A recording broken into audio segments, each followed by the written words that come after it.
Okay, ये हो गया बच्चों से रिलेटेड। ओके, अभी हम बात करते हैं एडल्ट्स के बारे में, टीन्स के बारे में बात करते हैं कि इनका क्या किस तरह से।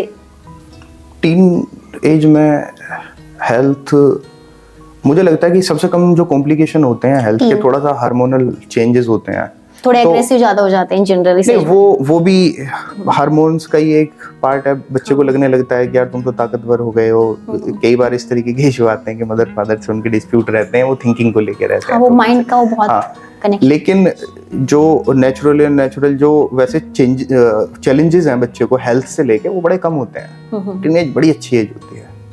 उस एज में नॉर्मली लोगों के अंदर एग्रेशन और वो थोड़ा सा हार्मोनल एनर्जी बोल सकते हैं, उनकी सोर्स ऑफ एनर्जी हाई रहती है। ये कह सकते हैं कि हवाबाजी होती है बच्चों में, लेकिन वो ठीक है। टीनेज बहुत बढ़िया एज होती है। Okay, the best one is the teenage होती है बेस्ट वन। तो सबसे रिस्की, कम रिस्क जिसमें होता है वो टीनेज। हेल्थ से लेके मैं दो तीन चीजें जैसे इसमें नोट आउट करा देता हूँ। अगर टीनेज में किसी को कोई दिक्कत हो सकती है तो क्या हो सकती है। सबसे पहले तो अपने बच्चों से बात करो, मोरल सपोर्ट की जरूरत होती है बच्चों को, ठीक है। बच्चों के साथ में दोस्त की तरह बिहेव करो। टीनेज में जो सबसे बड़ा रिस्क होता है मेरी समझ में ये है कि बच्चे नशे की तरफ ना जाएं, कई बार ड्रग लेने लगते हैं, उनकी संगत के ऊपर बहुत ध्यान रखना चाहिए। कि अल्कोहलिज्म में फंस जाते हैं या किसी और तरीके के नशे करने लगते हैं। तो अगर टीनेज में बच्चे को सबसे ज्यादा जो रिस्क होता है, मुझे नहीं लगता कि कोई हेल्थ से नेचुरल कोई रिस्क होता है, तो यही है मोटा मोटा। या फिर हो सकते हैं कि उनको कोई और तरीके की, जैसे ऑटो इम्यूनो डिसीज है, किसी बहुत रेयर होती हैं, किसी बच्चे को हो जाए तो। टीनेज बहुत अच्छी एज है। The best one is teenage. Okay, तो अगला हमारा जो सेशन वो है कि यूथ, यंग एज में एक्चुअल में बहुत आजकल देखने मिलने लगी हैं ये सारी चीजें कि बहुत ही कम एज, अराउंड 30s तक पहुंचते पहुंचते लोगों को स्ट्रोक के इश्यूज आने लग गए हैं। हाँ, डायबिटिक होने लगे, मोrbid डिफॉर्मिटी जैसे। तो ये क्यों और किस वजह से? डिजीज नहीं बोल सकते, मतलब लाइफस्टाइल से रिलेटेड प्रॉब्लम है। इंडिया क्या है कि डायबिटीज की कैपिटल बनता जा रहा है। उसका जो मेन रीजन है वो हमारा रहन सहन, खाना पाना, और बेसिकली बोलें तो लाइफस्टाइल हमारी जो है वो पुअर है। एक्सरसाइज लोग नहीं करते हैं। इसमें स्लीप साइकिल कितना मायने रखती है इस चीज को करने के लिए? बहुत ज्यादा। अच्छी नींद बहुत ज्यादा जरूरी होती है, क्योंकि बहुत सारे यूथ ऐसे हैं, जैसे कि मैं मुंबई में मेरा काम होता रहता है और मेरे खुद के सर्कल में बहुत लोग ऐसे हैं कि उनको इंसोमेनिया नहीं बोल सकते हैं उन्हें, बट उनका ऐसा इश्यू होता है कि उनको नाइट में जो स्लीप का जो एक टाइमिंग होता है, नॉर्मली आइडियल टाइम होता है कि आप 10:30 11:30 ज़्यादा सो जाते हैं उस टाइम पर, लेकिन वो 3 बजे सो रहे हैं, 4 बजे सो रहे हैं, और कई बार नींद ही नहीं आ पा रही है तो थोड़ा अल्कोहल भी यूज़ कर लेते हैं। कभी कभी अर्ली मॉर्निंग जब नॉर्मली सनराइज होता है और तब हमें जगना चाहिए, उस टाइम वो सोते हैं। और ये वहाँ का पैटर्न ऐसा, no idea, but in general मैं चाहूँगी कि जिनका अगर पैटर्न भी ऐसा है उसको चेंज कैसे कर पाए, और वो अपने ऐसा क्या कर सकते हैं कि जिससे मतलब वो बेड पर जाए और नींद आ जाए। देखिए, 2 तरीके की जॉब है। एक तो आप दिन में काम कर रहे हैं, रात में सो रहे हैं। कई सारे लोग इतने लकी नहीं होते हैं, ऐसा भी होता है कि रात में काम करना है। मल्टीनेशनल कंपनियां काम कर रही हैं कि उनको यूएस के टाइम से काम करना है, तो रात में जगना है। दिन में अच्छी नींद कभी नहीं हो पाने की। दिन सोने के लिए होता ही नहीं है। सराउंडिंग में बहुत सारा शोर होता है, या घर के अंदर और भी चीजें हैं जो आपकी नींद डिस्टर्ब करेंगे। तो एक तो हो गया जॉब प्रोफाइल, कि जी ठीक है, हमें रात में सो ही नहीं पा रहे हैं कि जी हमारा काम वैसा है। एक होता है कि हमने अब जानबूझ के अपनी हैबिट को ऐसा बना लिया कि हम लेट सोएंगे और लेट तक उठेंगे। तो 6 घंटे का एक नींद का एक टाइम फ्रेम है, अगर वो पूरा होता है तो फिर भी मैं मानता हूँ कि ओके। अगर 6 घंटे से आप लगातार कम नींद ले रहे हैं तो बहुत सारे हेल्थ इशू होने वाले हैं आपको। डायबिटीज, हाइपरटेंशन, आपके पेट से रिलेटेड इशू, आपकी स्किन से रिलेटेड इशू, ये सब होने वाले हैं। आप ये समझ लो, जब तक आप यंग एज में हो, 30s में हो, जब तक शायद ना हो, इसके बाद में डेवलप होने ही होने हैं। उनके सिम्टम्स शुरू हो जाते हैं। सिम्टम डेफिनेटली होंगे। अगर आप पूरी नींद नहीं ले रहे हो तो ये इश्यूज आने वाले हैं आपके लिए। ओके, एक्चुअल में एक और चीज़ बहुत ज़्यादा कॉमन देखने मिल रही है मुझे। अभी मैंने 2 दिन पहले भी इंस्टाग्राम पर ऐसा कुछ देखा था, और ये कुछ टाइम पहले तक चल रहा है कि लोग अपने आप को फिट भी रख रहे हैं और जिम में एक्सरसाइज भी कर रहे हैं। और अजीब बात ये लगती है कि जिम में एक्सरसाइज करते करते उनको कार्डियक अरेस्ट ऐसा कुछ, यंग एज में कार्डियक अरेस्ट। तो ये मेरा क्वेश्चन जो है वो ये है कि जब वो अपने आप को इतना फिट रख रहे हैं, उसके बावजूद भी उनको ये प्रॉब्लम कैसे हो जाती है? और ये लैक ऑफ इन्फॉर्मेशन की वजह से कि वो प्रॉपर चेकअप नहीं कराते और उनको डॉक्टर सजेस्ट नहीं करते, क्योंकि बिल्कुल फिट है और ऑल ऑफ सडन ये चीज़ हो गई। नहीं, अगर कार्डियक अरेस्ट हो रहा है तो इसका मतलब ये है उन पर्टिकुलर पर्सन ने अपनी बॉडी को इग्नोर किया है। 30s में कुछ ऐसे चेंजेस हैं जो बॉडी में आने लगते हैं, मतलब आपका मेटाबॉलिज्म सिस्टम जो है वो थोड़ा एक तो लो रेट पे काम करने लगता है, मतलब स्लो हो गया है थोड़ा सा, ठीक है। कोलेस्ट्रॉल के लेवल हाई, डायबिटीज़, हाइपरटेंशन, जो हेल्थ से रिलेटेड इश्यूज हैं वो डेवलप होने लगते हैं। एक फीमेल्स के अंदर बहुत ज़्यादा कॉमन पाया जाता है थायराइड बढ़ गया, और हम लोगों के जो सराउंडिंग का भी जो जैसा माहौल हो रहा है कि हम फ्लैट में रह रहे हैं जहाँ पे सनलाइट कम है, वहाँ पे बहुत कॉमन पाया गया है कि कैल्शियम भी कम है बॉडी में। ये तो ऑलमोस्ट इंडिया में ऑलमोस्ट हर दूसरी वुमन को ये इशू है, विटामिन डी का इशू उनका चल अगर रहा है। कैल्शियम कम है तो कंपनसेट करेगा कहीं ना कहीं आप का हीमोग्लोबिन भी कम हो रहा है, मतलब ब्लड जिस इफेक्टिवनेस के साथ बॉडी में रहना चाहिए उतना इफेक्टिव नहीं है, तो ये दिक्कतें हैं। अब जो डायबिटीज, हाइपरटेंशन, थायराइड, लो कैल्शियम बॉडी के अंदर, इनके साथ ही कोरिलेट करता है कहीं ना कहीं इस तरीके का इंसिडेंट जिसमें आपका कार्डियक अरेस्ट हो। हम बहुत सारे लोग उस तरीके से वर्कआउट नहीं करते हैं कि हमें कहीं पे मौका मिल गया कि हम किसी फंक्शन में गए और हमें वहाँ पर डांस करने का मौका मिला, पिछले 2 साल से 3 साल से हमने इस तरीके की कोई फिजिकल एक्टिविटी नहीं करी। ये मैंने भी जो इंसिडेंट जो मैंने अभी आपके साथ शेयर किए, ये मैंने आफ्टर कोरोना के बाद ही ज्यादा नोटिस किया। जैसे राजू श्रीवास्तव, वो भी उस टाइम जिम में एक्सरसाइज ही कर रहे थे और रनिंग कर रहे थे और उनको कार्डियक अरेस्ट हुआ था। कंडीशन उनकी फिर देखिएगा, मैं एक सिंपल सी एक चीज बताता हूँ, पूरी बॉडी का ऑक्सीजन के लिए जो हमारी आर्टरीज काम करती हैं, तो हार्ट का भी एक सिस्टम है अपना जिसे कोरोनरी आर्टरी ऑक्सीजन सप्लाई कराती हैं, ठीक है। अगर ब्लड भारी होगा, ब्लड के अंदर अशुद्धियां रहेंगी, तो वो ऑक्सीजन उस लेवल पे नहीं पहुंचा पाएंगे। या कई बार ऐसा होता है कि हमने फिजिकल एक्टिविटी इतनी ज्यादा कर दी कि हमारी बॉडी को ज्यादा ऑक्सीजन की जरूरत है, हार्ट की कैपेसिटी उतनी नहीं है, हार्ट को मैक्सिमम काम करना पड़ रहा है और हम लगातार काम करा रहे हैं, ठीक है ना। तो ऐसा होगा कि हार्ट उस टाइम पे पर्टिकुलर उसी टाइम पे कोलैप्स हो जाएगा, उससे पहले आपको कोई साइन नहीं, कोई सिम्टम नहीं, ठीक है। तो लगातार बहुत ज़्यादा जरूरी है कि आप कार्डियो एक्सरसाइजेस करते रहें। और मैं अपने व्यूअर्स को बताना चाहता हूं कि जब भी आप एक्सरसाइज स्टार्ट करते हैं, तो हम एक्सरसाइज करने से पहले किसी से इन्फ्लुएंस होते हैं कि दूसरा आदमी 10 किलोमीटर की रनिंग कर रहा है, हम जाएंगे पहले दिन पे जाके जितना हमारा मैक्सिमम एफर्ट होगा 3 किलो 4 किलोमीटर की रनिंग कर देंगे। ऐसा बिल्कुल नहीं करना है। आपको अगर स्टार्ट करना है तो आप वॉकिंग से स्टार्ट करो, 2 हफ्ते की वॉकिंग करो, देन आप धीरे धीरे करके अपनी वॉकिंग की स्पीड बढ़ा के जॉगिंग पे आओ। जॉगिंग करने के बाद में आपको फिर भी पहले दिन पे 10 किलोमीटर की रनिंग नहीं करनी, आप 1 किलोमीटर दौड़िए और धीरे धीरे करके उसको इंक्रीज करिए। मैं गारंटी लेता हूँ, अगर आप रोज 6 किलोमीटर की रनिंग कर रहे हैं, हफ्ते में 3 दिन भी 6 किलोमीटर की रनिंग कर रहे हैं, कार्डियक अरेस्ट जैसी दिक्कत आपको होने के चांसेस ना के बराबर रहेंगे। आप कहीं भी जाकर डांस कर सकते हैं, कहीं भी फिजिकल एक्टिविटी कर सकते हैं। अच्छा, ये जैसे नॉर्मली होगा, लेकिन अभी ये क्वेश्चन हमारी लेडीज के लिए कि उनके बहुत सारे ऐसे टाइम पीरियड नहीं होता कि वो अपने आप को इतना फ्री आउट नहीं कर पाती, तो उनके लिए कई बार जिम जाना भी पॉसिबल नहीं होता। और बहुत सारे लोग तो ऐसे हैं जिनको फंड्स के इश्यूज भी होते हैं, तो उनके लिए हम जैसे कि कुछ वॉकिंग स्टेप्स लाइक 1000 स्टेप्स या 5000 स्टेप्स इन अ डे, तो अगर हम उनके लिए ऐसे स्केड्यूल रेडी करें तो उनसे बेनिफिट उतना ही मिलेगा जितना एक जिम जाने से मिल सकता है।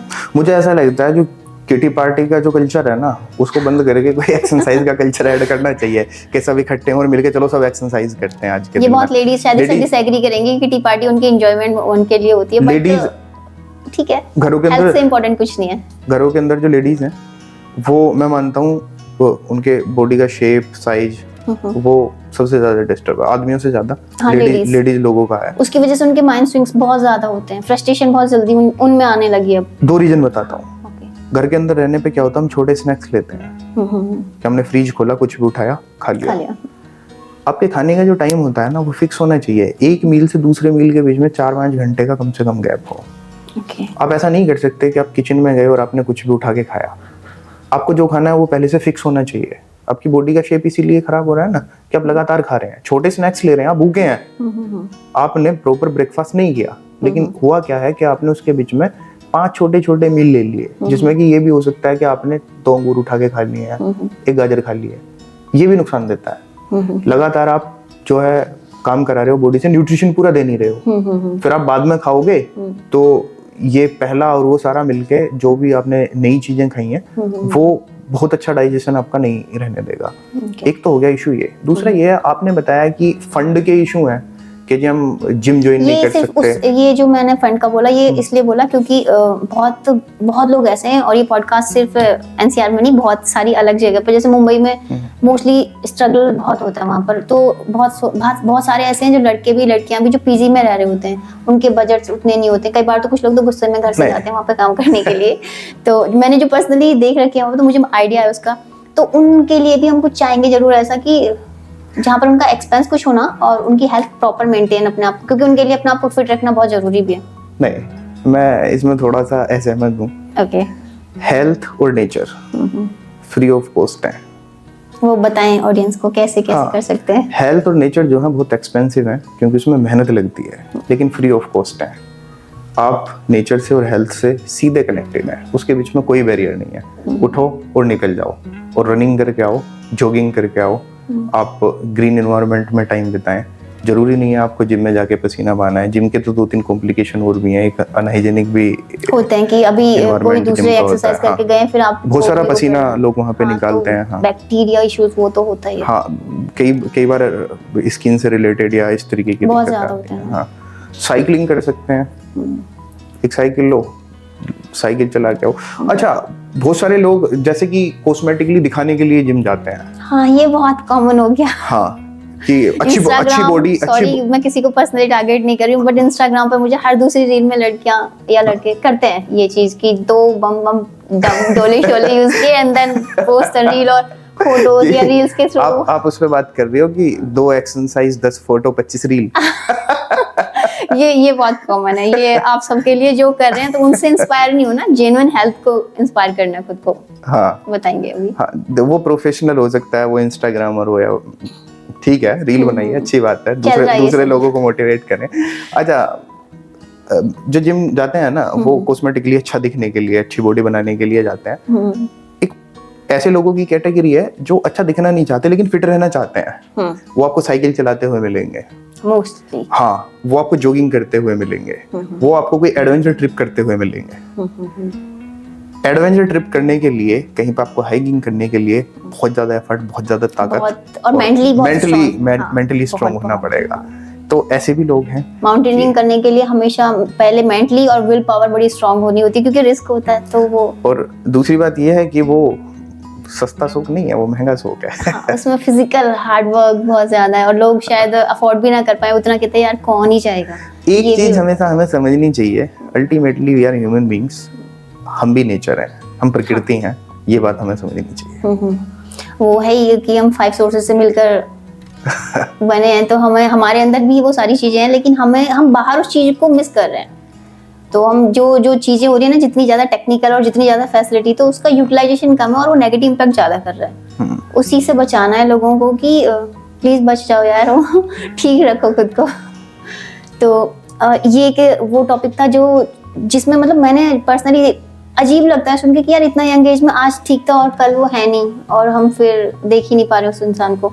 तो ये लाइफ थ्रेटनिंग जो इश्यूज हैं ये 30s के बाद में ऑल ऑफ सडन हो जा रहा है। 30s के बाद मेरा मानना ऐसा है कि जितनी भी कंपनियां हैं अपने एम्प्लॉय रख रही हैं, उनको रेगुलर हेल्थ चेकअप हर 6 महीने कराना चाहिए। जो लोग इस तरीके के बेनिफिट नहीं ले रहे हैं प्राइवेट नौकरी में या किसी और रीजन से, उनको खुद कराने चाहिए। हार्ट की एक जांच कराएं, ब्लड की एक जांच कराएं, जिसमें ब्लड को देखें कि वो ठीक तो नहीं हो रहा है। अच्छा, जैसे नॉर्मली जैसे बहुत सारे इशू, जैसे पैरालाइज का इशू भी बहुत कॉमन हो गया, बहुत ही ज़्यादा कॉमन हो गया हार्ट अटैक के जैसा।